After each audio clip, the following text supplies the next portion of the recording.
Welcome to Not Milk Never Milk. Subscribe if you're lactose intolerant. You begin by finding and buying the new domain in your Godaddy account. This is the immediate step. Once you confirm availability, purchase it so ownership is clear.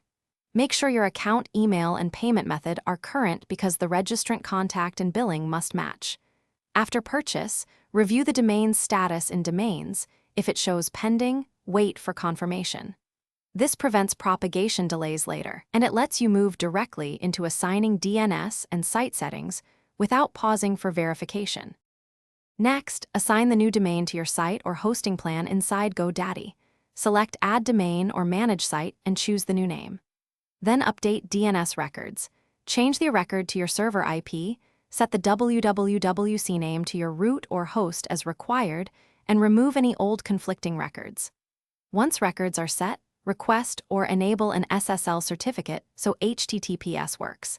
This ensures secure connections. Make sure to save changes, and note that DNS propagation can take up to 48 hours. Finally, set the new domain as the primary domain in your site settings and test multiple pages, forms, and assets to confirm links and media load correctly. If you hosted email at the old domain, update MX records now so mail routes properly. Once done, clear local browser and DNS caches and verify HTTPS. If something goes wrong, check DNS propagation and TTL first. A stale record or cached DNS often causes failures.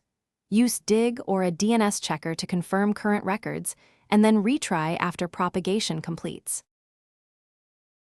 Thanks for watching. If this was helpful, leave a like and consider subscribing. See you next time.